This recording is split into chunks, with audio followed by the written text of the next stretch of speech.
So the animation project comes from the work of Paulo Freire, a Brazilian educator from the 60s, who was active in the 60s. And it's really about education. Well, he's written a number of books. One of them's called Education of the Oppressed.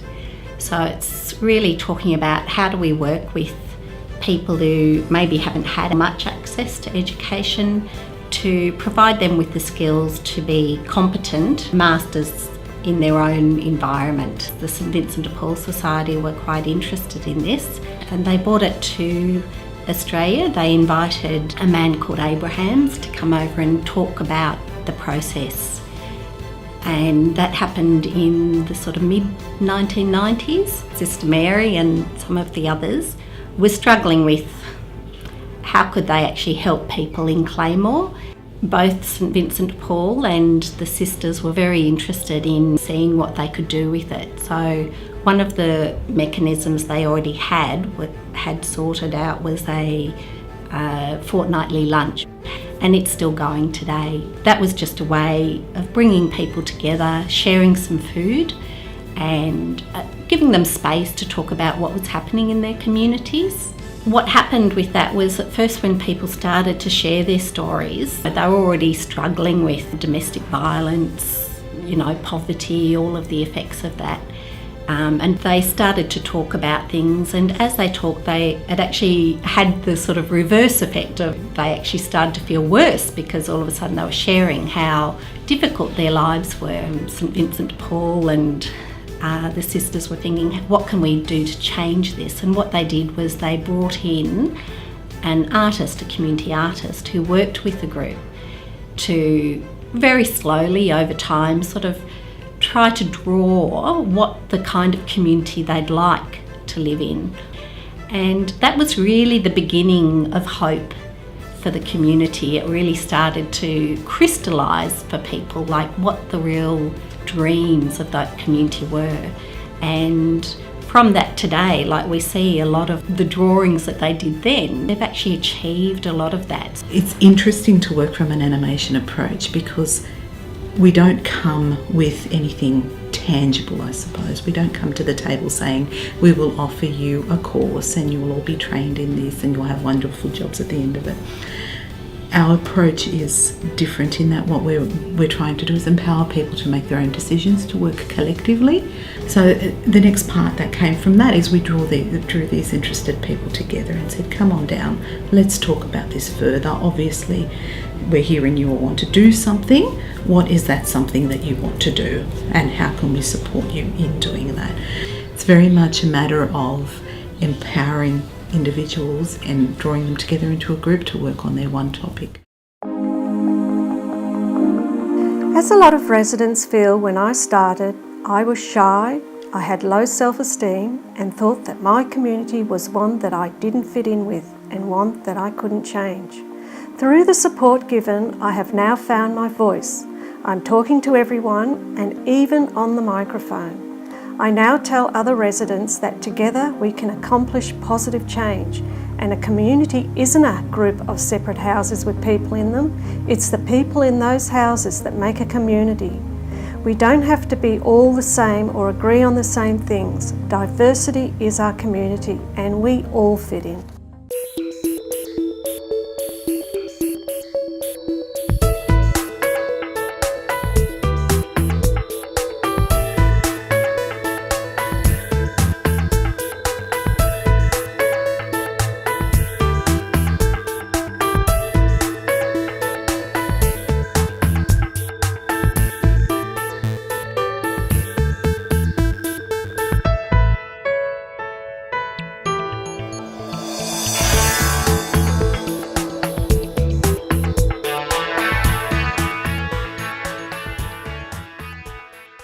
Kayla on Lunch started 20 years ago, if I'm correct.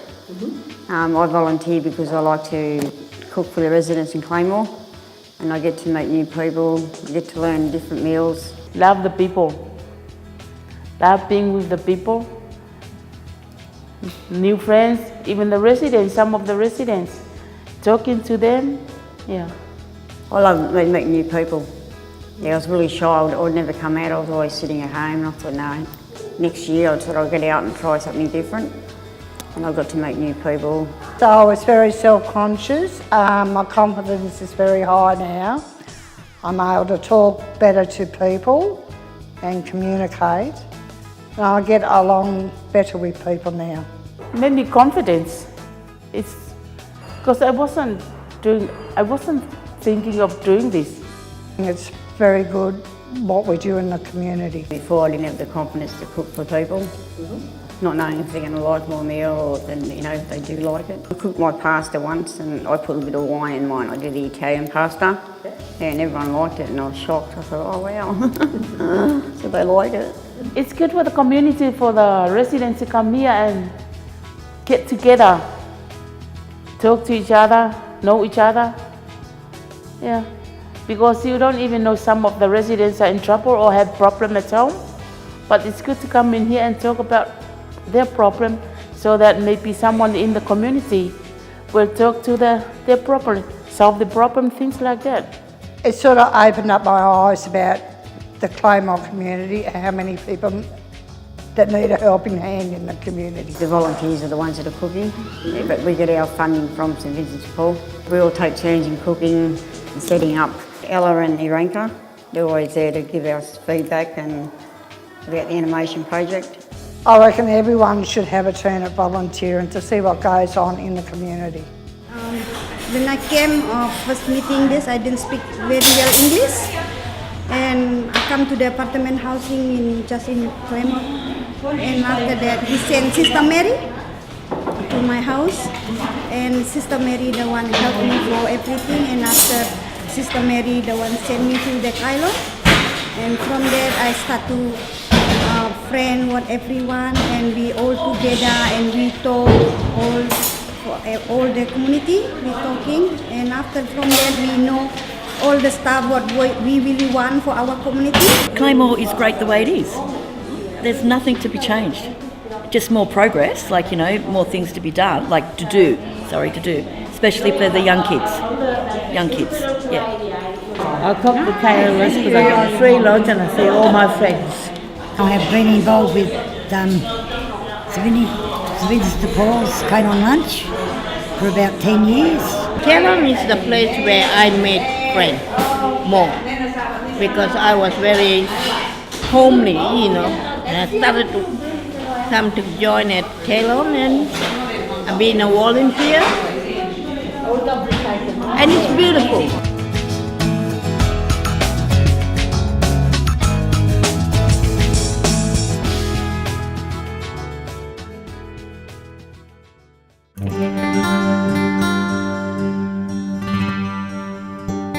I have learnt so many wonderful things being involved with the laundromat. From a narrow environment to a wider environment.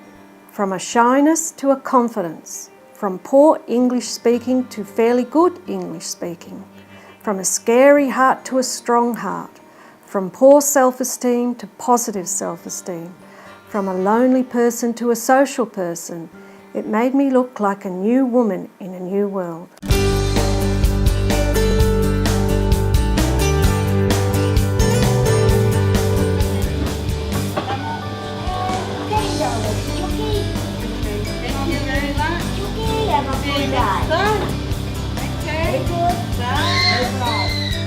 I've been involved with the laundromat and coffee shop for 10 years. I just come in and Sister Vivian back then was interviewing, and I've made heaps of friends here. And I think it's just mainly, being involved with the people and that. For me it's great because I don't have to do any travelling, and it's closer to home. I'm a lot happier in myself compared to what I was. Because when I suffered depression, when I come down here, I just, done me good actually. We also make coffees or milkshakes or whatever they would like at the time while they're waiting. It's like a home away from home, to be honest. That's why I'm trying to talk Renka and getting a lounge suite, a lounge chair, and a TV, so we can have a rest, lay on the lounge and watch telly, the midday movies or something. Still waiting for that TV woman. I used to be a very shy person, But now, I say what I want to say. I love Claymore, to be honest. Like I say to my kids, they said, Mum, move out, get a smaller place. I said, no, when I move, they'll carry me out.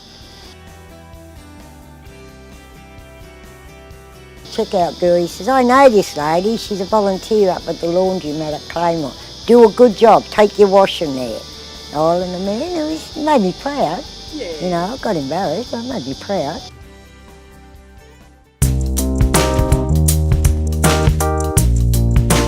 The animation team has slowly built our self-confidence and belief that we can do it our way. You look back over the year and realise you are a different person. You've grown into a strong, self-confident person. Instead of not trying new things, you look at the things you do well. Then you can be proud you pushed yourself. A few years ago I met a lady by the name of Kathy Birchall. She was with animation.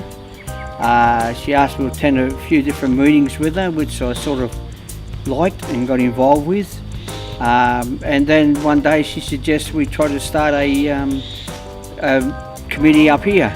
So first couple of years Kathy and I done it, we organised a little bit of it, and after that we sort of got all together with the 20 or 30 people and we selected a committee, and the committee still stands today, and it's just great to be with, you know. Well, when we first came here, the older people were just shut themselves inside, they wouldn't come out or anything. So when we started this group, we more or less got more of them to come to the meetings. The benefits of this group is that it goes hand in hand with social side and the fellowship, but also the opportunity that together we can make a difference in our community by voicing opinions and lobbying people like MPs and getting great things like shade sales and things like that for the benefit of everybody. More people come into the meetings now and they sit down and they'll talk, and you know, and it's really a good thing. Look, if you want to join, just join. You'll learn a lot of things and it's an experience. The most I enjoy about it is the company, the people that you meet. It's just a joy, and you learn things that you didn't even know that existed, and help that if you want help. We sit there and have a talk, and suggestions come up of what happened, what they want to do and that, and we go by the decision of everybody. One of the benefits of a group like this is it gets people to meet each other and to interact, and for the benefit of everybody in the group. To come here is to meet people here, and it's the only way that we're going to find out whether there is anything that's got to be done to fix up, or to get in touch with the companies that have got to do the job. It's come a long way with the help of animation and the members. We're doing lots of things that we never thought we'd do. People are a bit more talkative, and they're starting to go out on bus trips and that, which is great. The animation team has supported Rose Meadows Group for about three and a half years now. Because we don't have a computer or anything like that, Ella helps me every month write out letters and stuff like that for our meetings. And they did supply our morning teas when we used to have it, but now we're by ourselves. We do it ourselves now. Yeah, it's been good. We've got people from other streets coming, and they're trying to get their streets sorted out and things like that. And the people in here, a few more have been coming. We're about up to 30 odd different stages. It's not for everyone, but it's for the people that like to get out and enjoy themselves. We used to sit out here all the time, and it was very hot. The heat was getting to us, so we got donated these sails, which was a big achievement for our committee. Pressured people, and that's how we got them. I'm very passionate about my community, passionate about ways of improving the lifestyle for people in the community. I believe that together people can voice an opinion and be heard. I know that one light when I first started here was on one side. Now we are as one. So we're finding it a lot easier to communicate.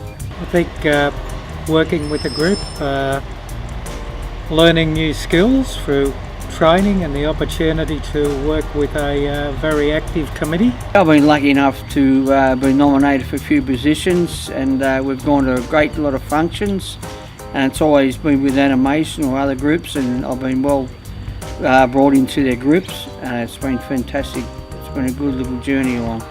I think some of the opportunities that others have got through the lobbying, I think it was great that the group was recognised by the local MP and mentioned in New South Wales Parliament in Hansard by the award given for services to the community. I think that was a great issue, and the ongoing following up of issues with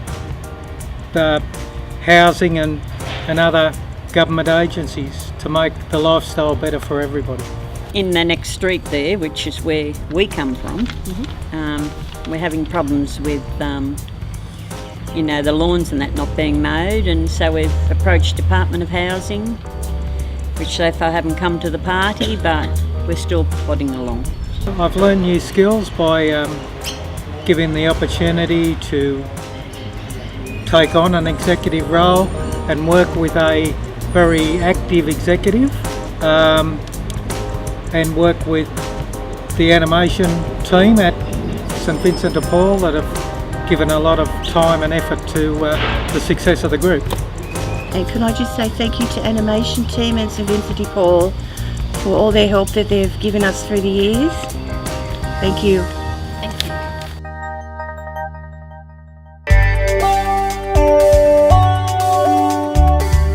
Our community wasn't told what to do.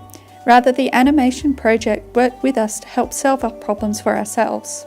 The Northern Campbelltown Community Action Group came about because in this area at the time there was the neighbourhood centre and there was work ventures and very, very little else for residents. And residents were asking for things to be done in the area, and there was no sort of coordinated group that could do this.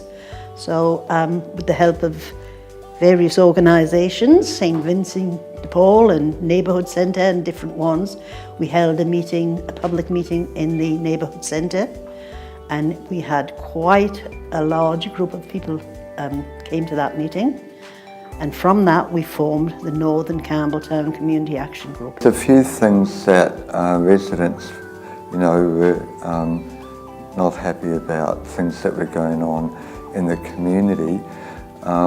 And one in particular was about the way the Department of Housing was going about, redeveloping the estate and the impact of that.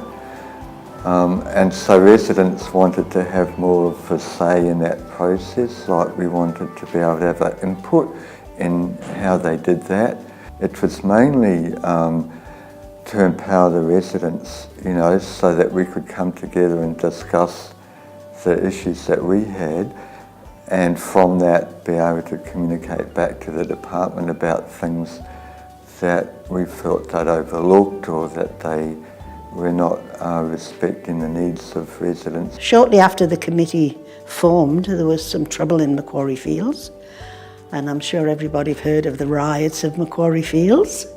That happened, and then we came up with the idea that we would have an expo showing the talents of Macquarie Fields, not the bad side, the good side of Macquarie Fields. We'll do it ourselves, we'll speak up for ourselves and present our own story, and they can't stop us.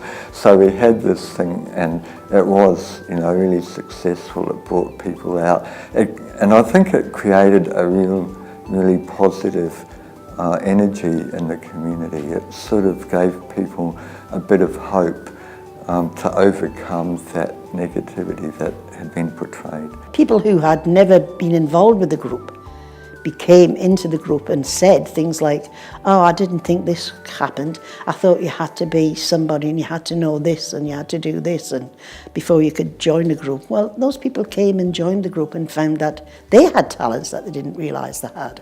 So we came up with this idea to do a survey and focusing on health, like the health impacts of disturbing a community. If you break up a community, how does it affect the health of people? And we had a launch, public launch of the survey, and various people were there from Department of Housing, etc. And Andrew McDonald himself was there at the launch. He was going to take it to Parliament and present it to Parliament, which he did. And the result of that was that they delayed the development for another 5 years so they could look into it a bit more. So we felt we got a really good outcome in the political system for our local action. Animations came in when the group virtually started, and they saw us through all the projects that we ever went through. And I have to say, thanks to Ella Hogan, who was there with every project that we ever did, and I'm sure there was times she wanted to skin us alive, but she didn't.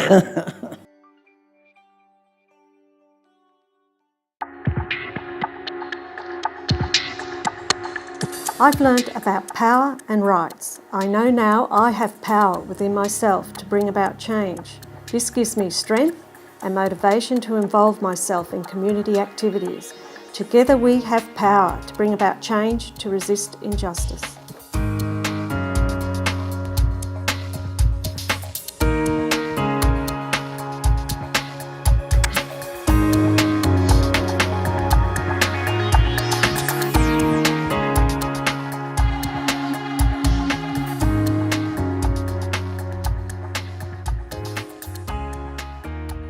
The Minto Residents Action Group got started in 2003.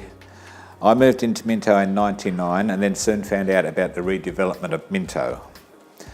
And I originally joined the Safety Committee when I first moved here. Then I was told about the Residents Action Group because Housing had announced that they were going to redevelop the whole of Minto, including the Dunlop precinct, Sarah Redfern and everything, but they weren't telling the residents of Minto the truth on what was happening and when it was going to happen.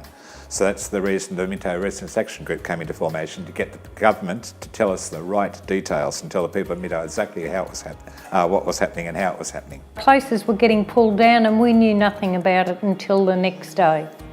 We got a letter in the letterbox the next day telling us the announcement that they made on the radio, on the TV the night before. I got involved with the Minto Resident Action Group because of people inviting me to represent people with disabilities, and because of the lots of problems that were happening through the renewal project. I got fired up and needed to find out more, and so Minto Residents Action Group was where I was able to find out what I needed to know. One of the reasons I joined the Residents Action Group was to learn more on what was happening, and I had a few problems in Minto myself and found out people having very similar problems, and I achieved quite a bit through being through the group, learning about redevelopment and what was happening in Minto and other areas, Bonnyrigg, Claymore and all of those sort of things. So I learned quite a bit through being with the group. Ever since joining the Residents Action Group, I've sort of helped run some of the meetings. Running a meeting was one of the things that I've learned. I could do it before, but it's given me more confidence. One of the difficulties that the Residents Action Group had was initially was the lack of transparency from the government. They weren't really saying exactly what they were doing in the states, but you know, with the pressure from the Residents Action Group, we finally got something from the government. We managed to get the housing to tell the truth on the redevelopment. We managed to get an environmental study done into Minto on what was happening to let the residents know exactly how it was going to be set up, and there was plans put up. And we also met with Parliament quite a few times to get the Minister of Housing to let Minto residents and different things change all over New South Wales. So yeah, we achieved quite a lot. We were able to bring in, along with housing, we were able to bring in this set of rules that, like housing, that they people were relocated, relocation rules. One of the successes that we had was the council eventually putting up a children crossing sign near one of the parks at the Valley Vista area. Kids Community Park come about by a group of residents trying to find a safe place for the kids in the area to play. They approached Department of Housing only to find out Department of Housing didn't own it. It was owned by a developer. A lot of the residents that were involved in Kids Community Park, when the redevelopment was first notified and things like that, we were doing another program called Leadership Program through the animation. That's how we started doing the Resident Action Group. The animation project helped us in extra training, even to the extent of advising us where to go next or who to see next. I sort of learnt to be, I wouldn't say outspoken, but to speak up and, you know, bring things out and get things in, get people involved with different things rather than keeping it sort of shut up and keeping it to themselves. Great bunch of people in the Resident Action Group. We all have our own special things that we can do and to share with others, and we're always on the lookout for being able to help people. Yeah.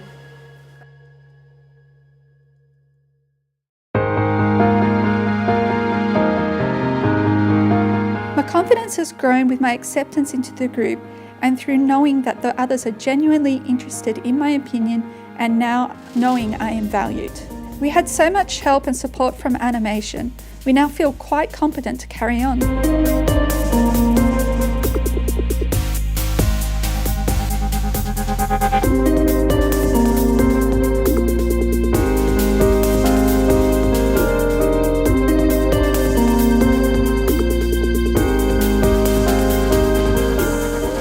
It started off with a meeting with the animation down at what was called the youth centre back then. And I think what it was all about was to actually give the residents here a voice. We were finding that nothing was getting done here, like maintenance and quite a few other things. The place wasn't clean. And because the residents, even though they were talking, but no one was listening. So I think what they actually needed was a group to actually do that for them. And this is why the residents group is doing what we're doing, and this is why we were formed, to speak for the residents. The Claymore Residents Group is a group that was formed to try and help residents, and we could then have open meetings, encourage them to come and let us know what they're having problems with, and hopefully if we can't solve it, we point them in the right direction to the people that can. Well, the group set their own directions with the help of the animation. They more or less stayed with us until I think it was 2013 to give us a bit of guideline. I'd like to know what is needed. I've lived in Claymore for 15 years. So when I moved to Claymore, I didn't know anyone, not a soul. I had no friends, no relatives, no one. And by joining the group, I found I've got a lot of different people from different backgrounds with different ideas, and it's great. And I get great pleasure of knowing that things are getting done here for the residents. That's the only, I haven't benefited at all really. The only benefit I do get is that things are getting done here in Claymore. We're finding that people are now very slowly starting to speak up. Some of them, a few of them are quite shy. And they now are actually opening up and saying something rather than just sitting very quietly. But I love living here and I've made a lot of lovely friends. It's a pretty nice place to be. And now when I live here, I know, so many benefits we got and I didn't know exist. And that's it. I wasn't aware of some of the really big problems that were going on in this community until I actually got into the residents group and started hearing them. So that really opened up my eyes. Department of Housing is a very powerful organisation, so to think, and I think that scares the residents a bit. So, and I think this is where the group comes in. Only one don't do nothing. Need to be, whether more persons joining together and show with the necessity. Without animation, I don't think we would have gotten anywhere near what we have able to achieve. They're there in the background anytime we need them, which is a plus for us. They've helped us in many different areas, and they've always said yes to everything, so that's terrific. But I have noticed changes in the community. I find that service providers do listen to residents now. I find that the place is getting cleaned up a lot better.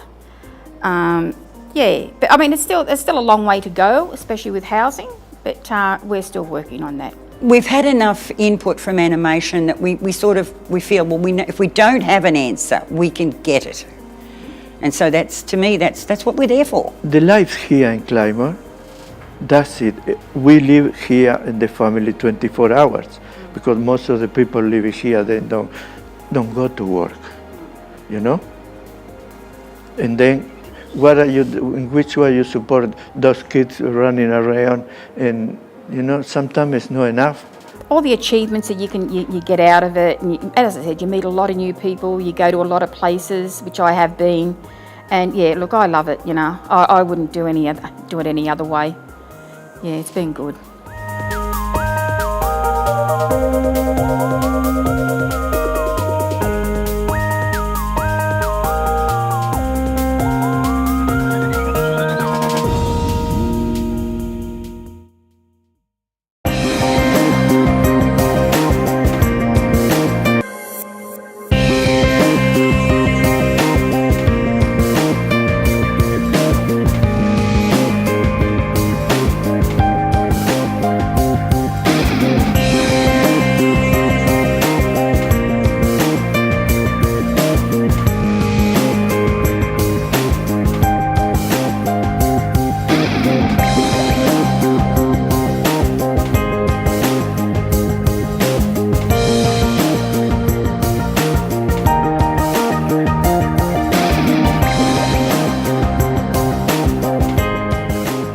Macarthur Housing Coalition came about in the early 2000s, and the reason it came about is because it was mingled with Residents Action Group and other meetings around the different areas to form one big group that helped right through Campbelltown, right through to Macquarie Fields and Glenfield.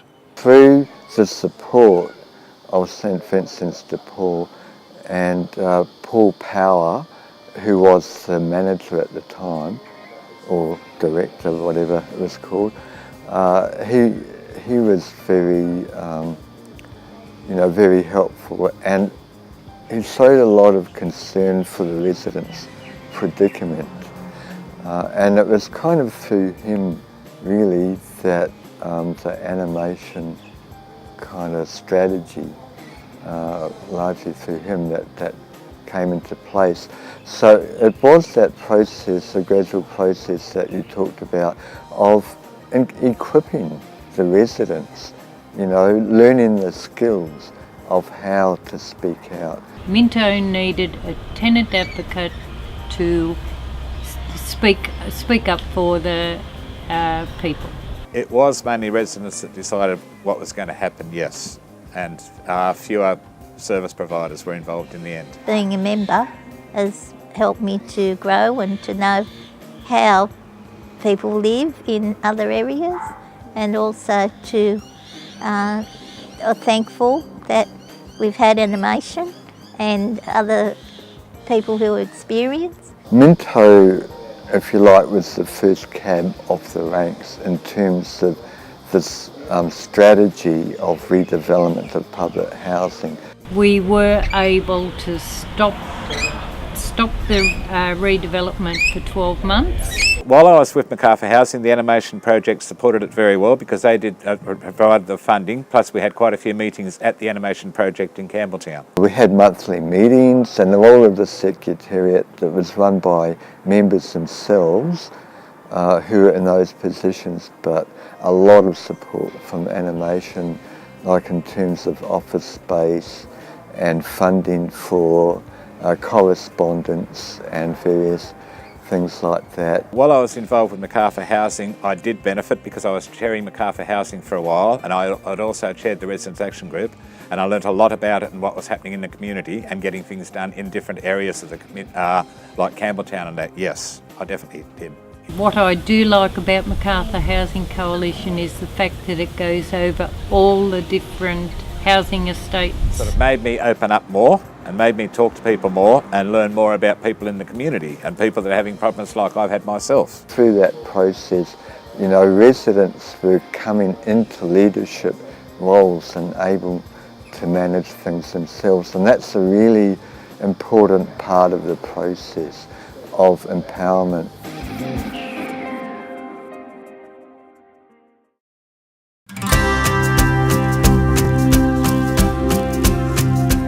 We've learnt no one is more important than us. There is no one above us. Meeting people from councils and politicians face to face is important. They think of us as important now. I walked into the council the other day and the guy knew my name. He recognised me from the meeting.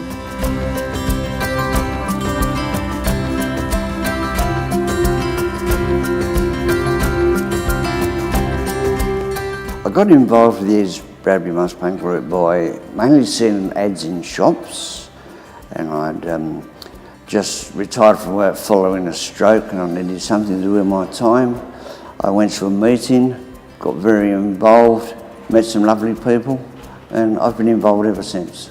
To try and keep myself informed, find out what was going on, I got involved with the meeting, the Master Plan Group meeting.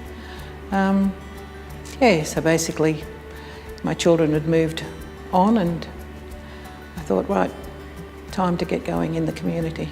As with a lot of groups in our community, they morphed from one group to another, and the Master Plan Group was no different. It started off originally to cover issues across the whole estate, and then when the redevelopment started, it became just about the redevelopment and then became known simply as the Master Plan Group. I'd been to a few Master Plan meetings and obviously had a few comments to make.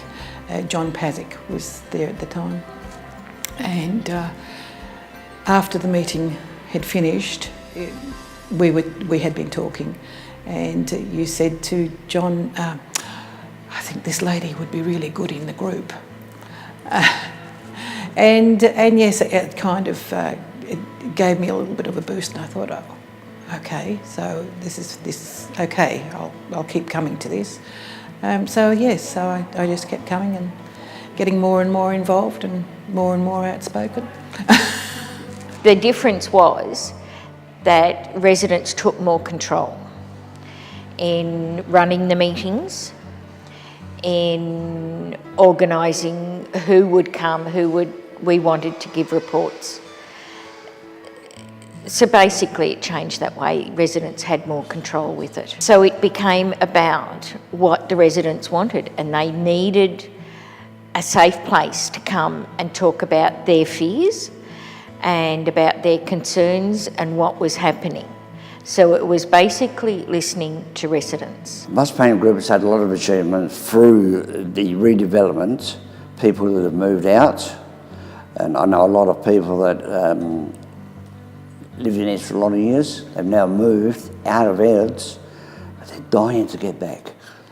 I know a lot of people that are still in Ed's, and they said that the redevelopment is great. They had no trouble in relocating, and they're quite happy it works. I think an achievement, in my estimation, is the rapport we've been able to build up with the Department of Housing. It's a definite achievement by the residents and other NGOs, that we can talk to them, they can talk to us. There's a trust built up between us. So that I think is a definite improvement. As far as people being moved or people indeed staying and all the rebuilding and what have you going on around, we have managed some wins as far as what they're entitled to and making sure that they received the respect and the consideration they needed, because it's a big upheaval to have to move, and even to have things happening around you, like houses being pulled down and new roads going through. It's very, very stressful. Anyone with any problems we could go down and have a chat with them, work out what the problem was and see what we could do about it. As residents, working with residents and for residents, we became a voice for them to housing. So a lot of that mistrust slowly started to die away, but it was a very long and a very slow process. I think it's influenced me in a way that I can go out and talk to people a little bit more openly. I'm not so scared of talking to people in authority now. I feel I've made a lot of friends both amongst tenants, amongst Housing Commission staff, and I can speak quite openly to any of them. But it was our perseverance and persistence, because we believed in what we were doing, that we could get a better community. I've definitely benefited from being in the group, by meeting a lot of new people, making a lot of new friends, trying to help people. If I couldn't help them, I could refer them to somebody that could. And that was the main thing there, is getting their problem solved. And I've got a lot of people I know that still meet them out on the street and they still say thank you. It's good. I have benefited personally from being involved with this group. I've gained a lot of training, and one of the areas of training came through animation, and that was the Agents of Change. Before joining groups, I was very shy, bit of a loner, just like to leave me alone. But when I became involved in the group, I found out that I had a voice that would be listened to, a voice that would be respected. And so it's made me more vocal, more confident in both what I do in the community and in my personal life. Animation has been a great support for us. They've always been there at meetings, they've always been there when we needed them, and any little problem we may have had, they've always been there to help, and it's been terrific.